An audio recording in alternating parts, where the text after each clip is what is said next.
You are listening to Unleash Your Creativity with Omashola, where creativity is showcased in its many dimensions. A time to celebrate, empower, inspire, and equip creatives with thought-provoking interviews and up-to-date information.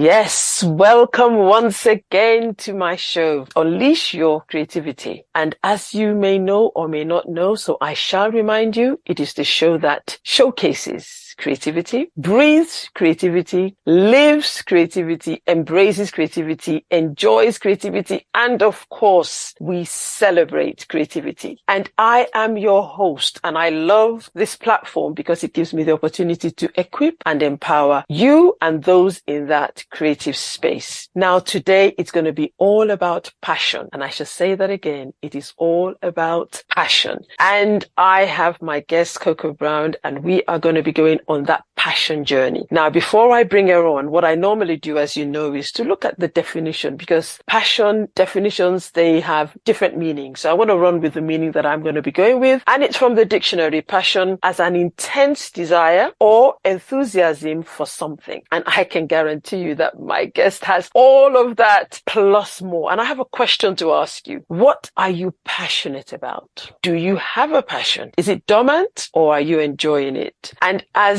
you are using it, what pleasure does it bring? So those questions are for you, the listeners. Lots of food for thought. I hope and believe by the time we finish today's interview, my guest would have done two things: ignited and further inflamed your passion. Well, the beauty of it also is that we're going to be listening to her original songs. And I shall repeat again, her original songs. And we shall look forward to what they mean, because every song has something behind it. Now, not to take too much of your time, because as always, 1 hour goes so quick. So we're going to go straight into it. And I'm going to welcome my guest, Kocoa Brown. But before I do that, I'm going to say a few things about Kocoa and how I met her. So I have met Kocoa for a couple of years now, and we both met on a radio platform where we were running our different shows at that time. We have since worked together on different projects, including a couple around Women's International Day. I'm not even sure she remembers that. The Golden Years Club, and recently Bloomsbury Institute Student Guild, where her band took the stage by storm as we celebrated our gala night. What inspires me more about Kocoa is that she has not allowed age, time, or circumstance stop her from continuously attaining her multiple goals. Again, we will be unpacking that. So after that introduction, I'm just going to say, welcome to the show, Kocoa.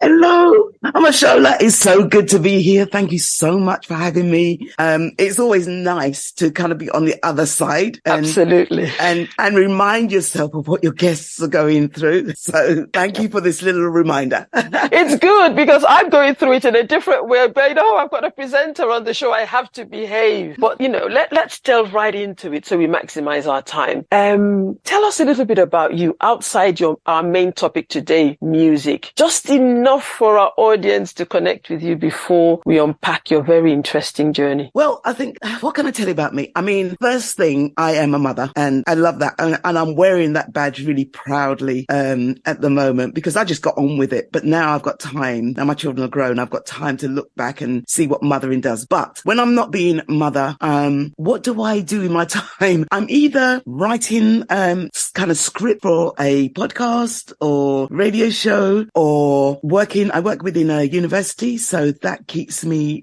really busy. We do a lot of events. We do community-based events for students. So I do a lot of that. I kind of like, oh my gosh, there's so many areas to myself. I'm writing a book at the moment, so I'm in the throes of working with the publishing department within the publishing company. I'm going to interrupt there. Don't tell us more, because I'm going to unpack that later. Yeah, so go on.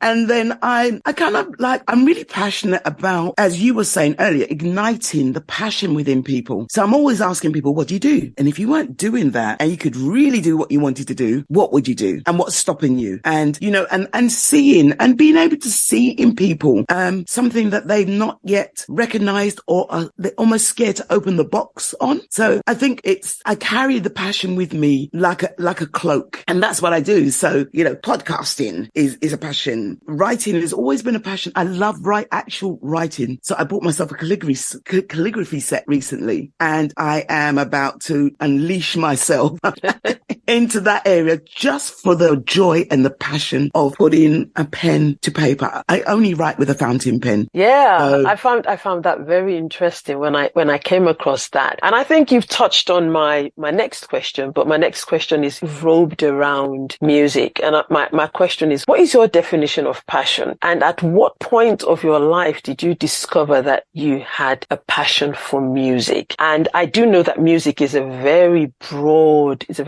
term. So, you can break that down and just highlight the areas of your passion within this massive industry. Oh, passion. Passion for me is anything that wakes you up in the middle of the night. That's it. If it wakes you up in the middle of the night, if it will not let go, if it's like a Rottweiler and it's got lockjaw on you, that's your passion. So, I find myself thinking about it, dreaming about things that I am passionate about. And that's how I know I'm passionate about it, because I can't put it down and it won't let me alone. Okay. And musically, I think I've always loved music. My family talk about me, kind of always being in the middle of the floor dancing or singing or writing a song. And one of my earliest memories and one of my most treasured memories is me dancing the funky chicken with my Uncle Frank in the middle of a party, in a hall. I said it must have been a wedding or something like that. And my Uncle Frank and I were in the middle of the dance floor just doing this funky chicken. Music absolutely captured me. And I lived in a household where you would go from Montavani, which is classical, to Ernie Tennessee Ford, which was real church kind of real thumping church music, to soca and merengue and calypso, and reggae. So, wow. So I had a broad kind of introduction to music and what music ignited in me. So yeah, I've always sung, whether it's in the bath or on the bus. So you're just one of those that we could say from the moment you could speak, you were singing, and you were surrounded with that impact of singing and what that brought to the table. Now, I know that you play so many different instruments, and I just wanted to find out, is there any rivalry? Do you have any passion for a particular one in particular, or is it hard for you to distinguish between one? And how did you get into them? Okay, that's a really good question. I think it depends on what I'm trying to write. So therefore, guitar is my number one. Guitar is my absolute number one. She's the one I go to first. But I also have a really good relationship with piano. So I'm exploring piano and delving into that. But it might be that I get a song, but I want to hear piano chords. So then that becomes the passion. That's the one that comes to the fore. I'm trying a bit with flute at the moment as well. So it's kind of like, so those are my three main kind of instruments. Although I did say to the boys in my band, my drummer, can you teach me some patterns on a bongo? Because I could hear the patterns in a song and I want to play that. And so, yeah, I think my number one is definitely guitar. How I came into guitar, pretty much how I come into all my passions. I woke up one morning and went, I'm going to learn guitar. Just like that. And my friends and family went, you've never expressed that need or desire. I said, I know, but I do now. And I can remember going to a guitar shop and saying to the man, can't play. So I'm going to pick some guitars out. Can you play them for me? And whichever one I like the most, I'm coming away with. And he sat there for hours with me. And then I picked my very first guitar, which I still have to this day. And that's what I did. And when I got home, I couldn't play. So I hugged it for about a month. That's what I did. Wow. And then every so often I went, bring. And then, yeah, that's my journey. Were you self-taught or did you train? I mean, for the guitar at that time? Not self-taught, still self-taught with a few lessons. What I do is I go to jam session and what I do is I sit with the old boys and go, what's that chord you're playing? And how do I do that? How do I make that shape? But how do I then move to the next chord? And what I love about the old boys is that there's no ego left. Do you know what I mean? So they are quite happy to share with you and wait for you and encourage you. That's really nice. And I'm going to pick up on that. I like the old boys, in terms of helping people. Now we're going to take a break and go into your first song, which is Daydreaming. And based on what you talked about, and this is mine, I'm going to hear what inspired you to write that song and to sing that song. But just by the title, Daydreaming, a lot of what you said, I mean, especially when you talked about your instrument in terms of, I want this, it may have come from a place of daydreaming. And then you thought, you now vocalize what you were dreaming. I think, I need a guitar. I want to play a guitar. So what was your, that's my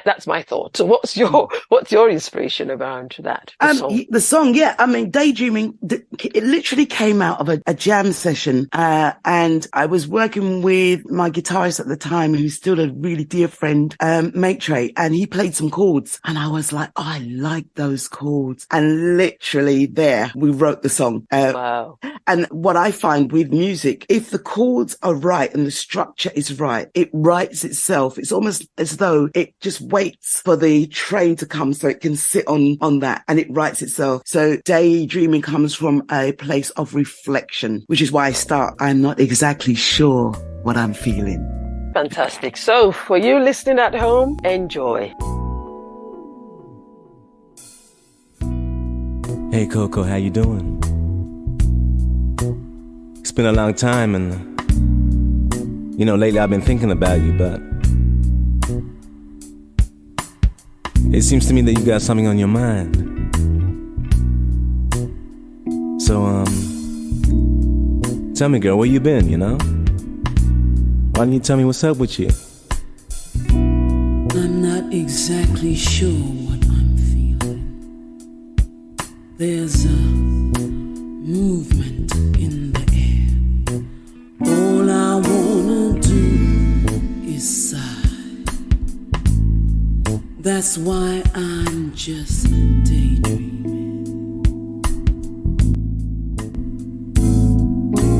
How can I hide what I'm feeling when I feel so blue?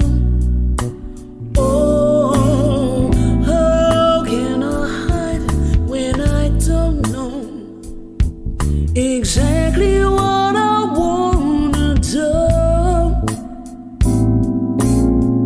How can I tell you when the tears they keep flowing for no reason? Oh, how can I show you the love that I have where my heart wants to run away? I'm just daydreaming, daydreaming, daydreaming. All I wanna do is daydream, daydream, daydream. Now, you wrote an article for Golden Years magazine called Celebrating Sounds. It's not published yet, but that's a time back. And I'm going to zone into something a quote from there, and then I'm going to ask you a question from that. You said, the sounds of music are so intrinsic to how you feel as they can trigger the memories stored within your mind. All aspects of music can affect your mood. Now, do you want to speak into that a little, as I believe it reveals the power of music on our everyday life, and then how you use that through your band, Mahogany Soulz? I'm listening to that going, did I write that? Yes, you did. Okay, so yes, I learned a really valuable lesson quite early in my previous band. So I was talking about Maitre. Back then we used to do a little jazz bar in Greenwich downstairs, and I can remember that venue allowed us to do a lot of original material as well as covers. And I sang one of the original songs, and I can remember this gentleman arrived quite late in the night. We were already on the second set, came quite late, and I remember he sat right in front of me, and he intrigued me because people intrigue me. I'm just a bit nosy. And I remember singing to him, and at the end of the night, I went into the little room where you unplug all your instruments and, your microphone and stuff like that. And he followed me into this little room, and I said, oh, hi, how are you doing? And he said, I really love tonight. And I said, no problem at all. It's great. It wasn't just like the usual things, but I was like, I'm so grateful. I'm so glad that, you enjoyed the night. And he said to me, when you looked at me, me, and I remember looking at him, so I think that's important.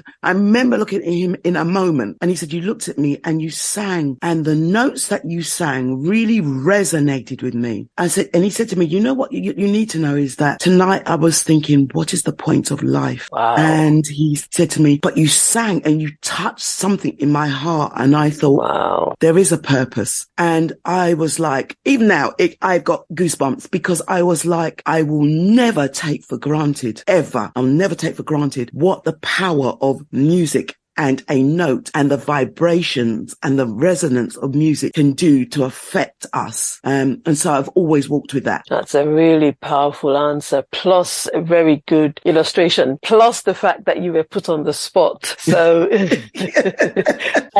so that I would say filters through your band, and we can talk about your band a bit more. Yeah. So now I am very, very hot on transition, and I mentioned in my intro that you have inspired me because you've done a lot of transition over the years. And one of those transitions is your decision to go to university. And if you don't mind, I wanted to say at a very, very young age of the reverse.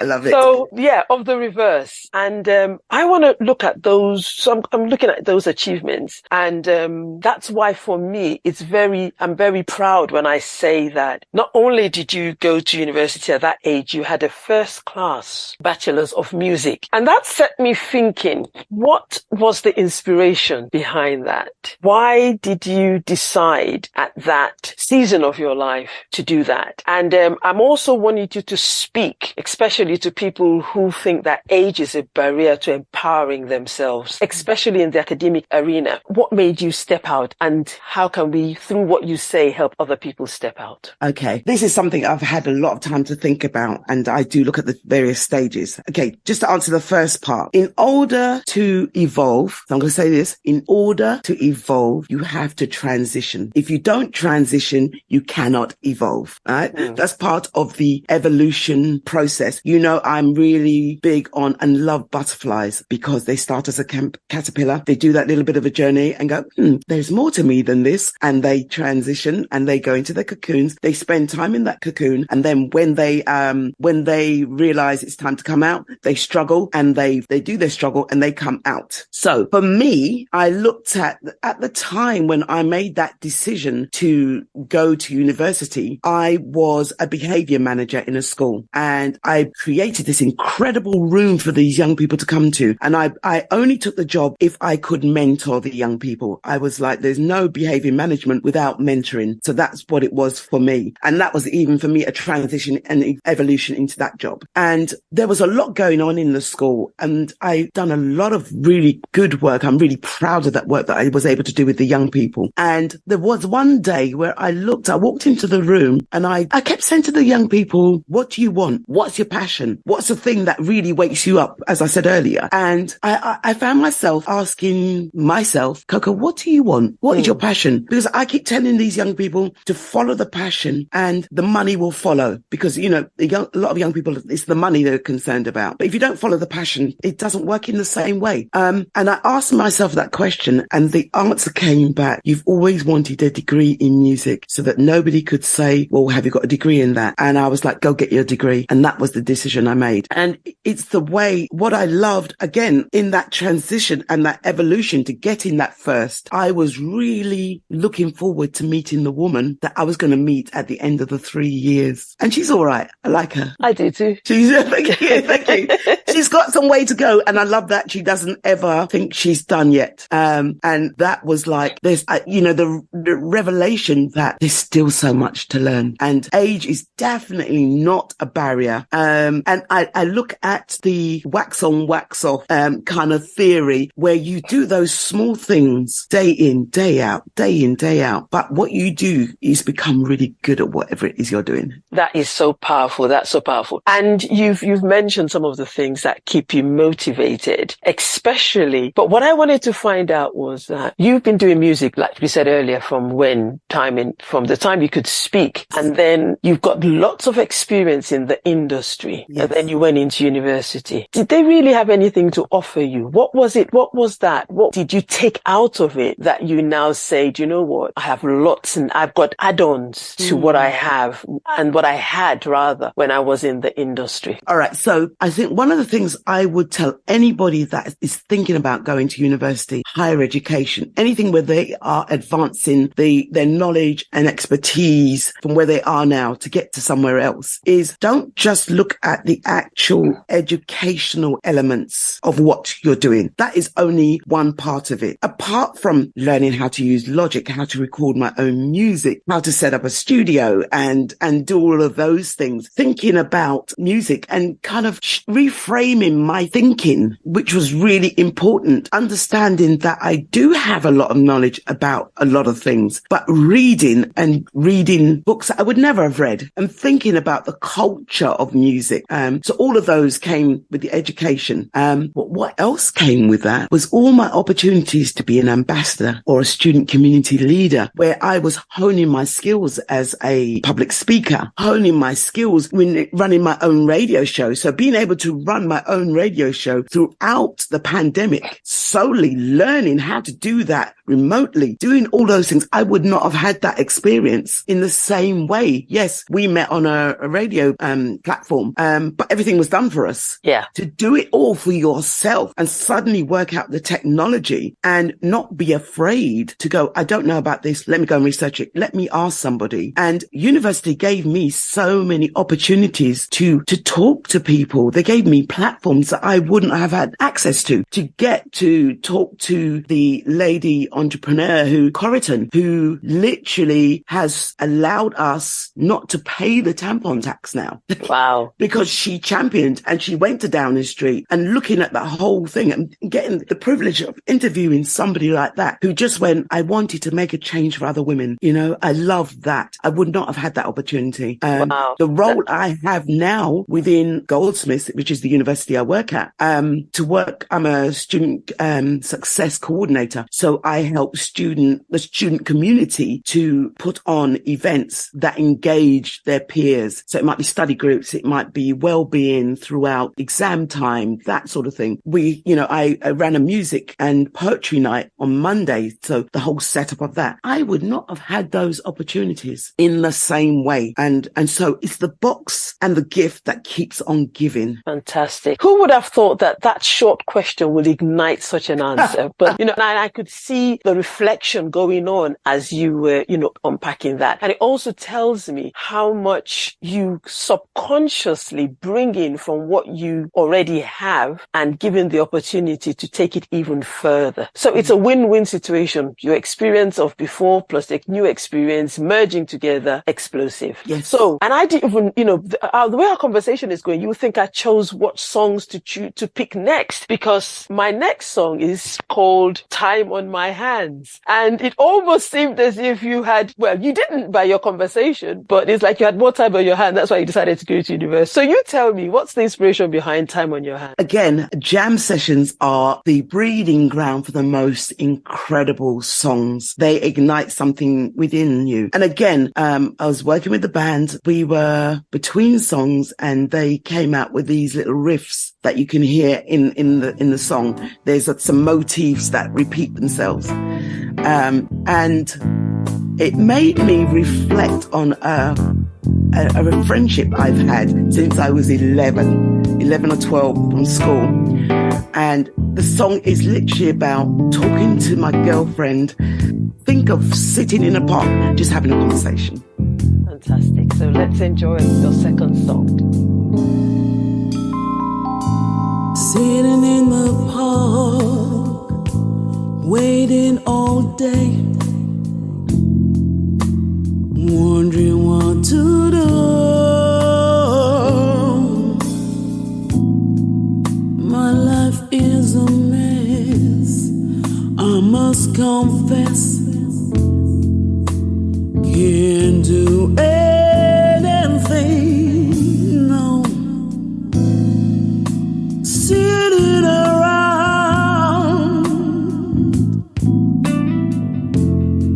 not doing things right, no, no.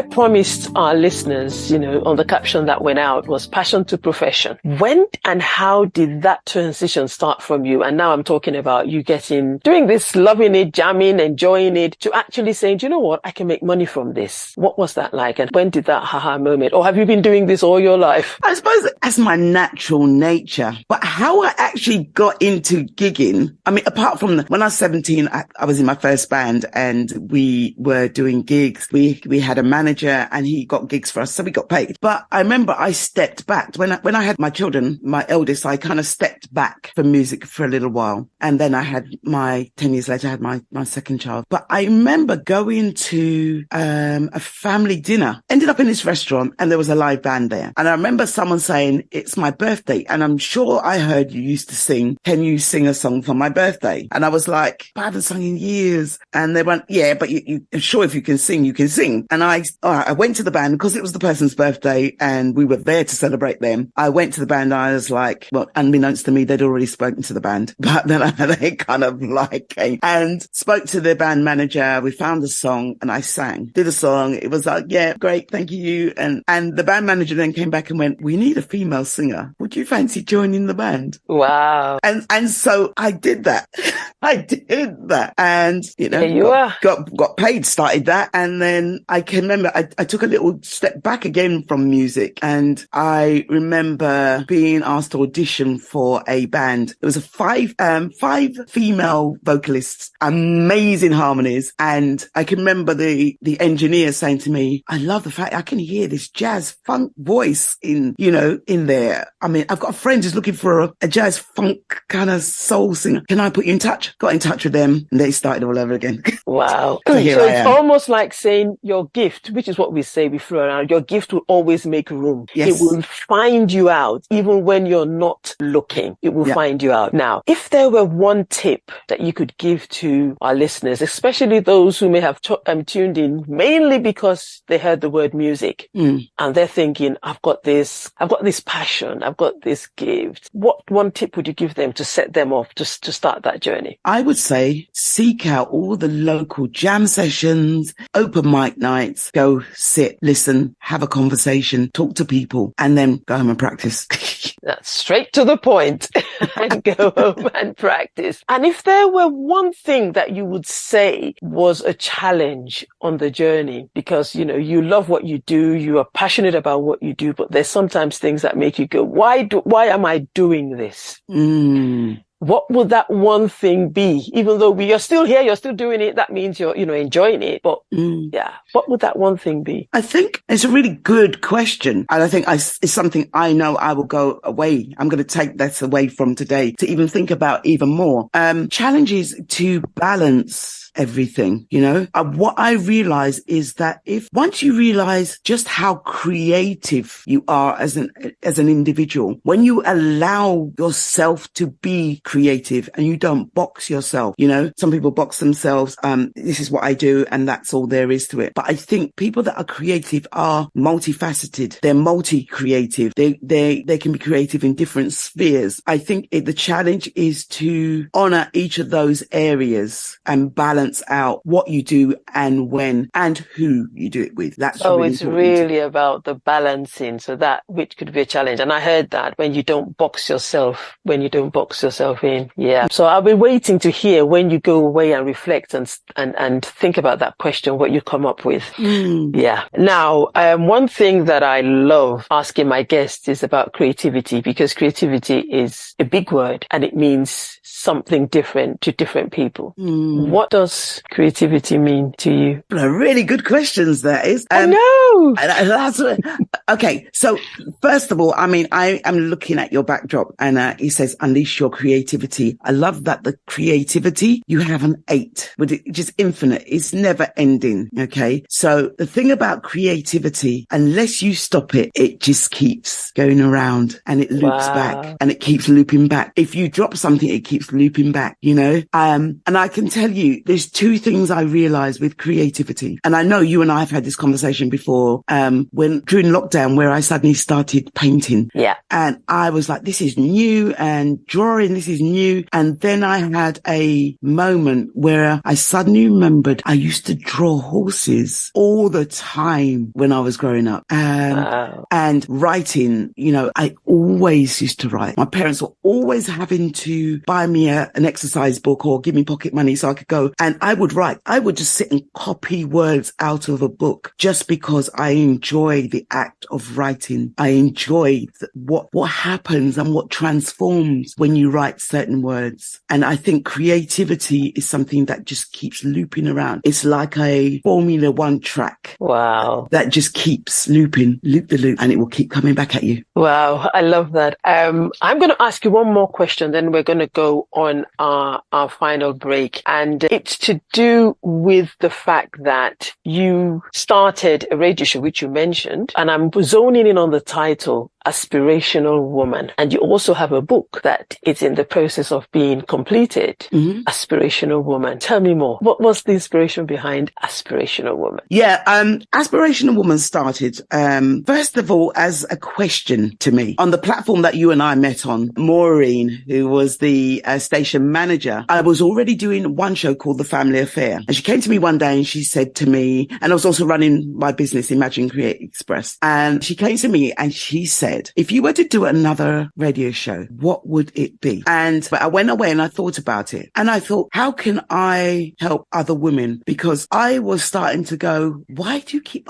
saying it's okay for me? So let me give you a little bit of a backstory. So I'd meet a lot of women who go, oh, I wish I could play guitar. I wish I could do what you're doing. And I said, why don't you do it? Yeah, but you know, you just seem to just get up and do it. And I'd go, but so can you. And it was like, there's nothing special about me in that way, other than I will go, I want to do it, and I get up and go and do it, and I give it a go. And I realized that even if you give it a go, even if what you originally intended to do doesn't work out, something else emerges. And that little diversion is sometimes the thing that you have to go to. So I started to write down my thoughts, and the radio show came as part of that. So I started to think about the topics that women often ask me. And I was like, I didn't grow up with a lot of women, and I'm finding my relationship with women much later in life because I grew up amongst boys and men. I spend my entire gigging life with all men. Yeah. There are 5 other men in my band. Wow. That I spend time with. And so I was like, I want to write these thoughts down. And then suddenly it was like, oh, there's a book and there's a radio show here. I'd love to just talk about that. I would love to seek out the aspirational women who are going for their dreams and talk to them about their journeys and what inspires them, what fires them up. How do they keep the fire burning? How do they face their challenges? What are the obstacles? And what do you do? Who do you rely on? Who do you mentor? Who mentors you? Those are the kind of questions I want to ask so that we collectively as a community of women who have the answers can help each other. Fantastic. And I think we're going to have to do a show completely just on that when the book comes out and, all the thoughts around that, because that is really powerful. So what I'm going to do is I'm just going to introduce our next song. And when we come back, you can tell us why. And yeah. And again, it's quite amazing in terms of the titles of the song, because I'm going to be playing Cry of a Strong Woman. How coincidental is that? So, as I always say, enjoy.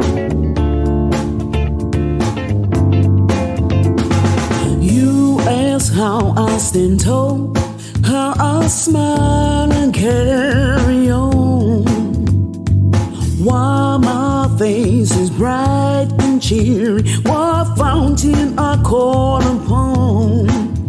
I'll tell you when there's hardship at my door and hunger at my table. I'll tell you when despair's in my home. I go on as though they weren't. How do I cry over a strong woman? How do I cry over a strong woman? Where do I get my strength? I said deep within there's a rock, a power is, especially when things have soured on. How do I... Briefly, that title, Cry of a Strong Woman, what was the inspiration behind that? It is the cry of a strong woman. You ask how I stand tall, yeah? How I smile and carry on. So again, aspirational woman in the face of adversity. This woman sometimes is crying at night, but she's still standing tall. She's putting food on her family's table. She's doing the things that she needs to do. That's the cry of a strong woman. That's it briefly. Now, as I said, I did a bit of research on you.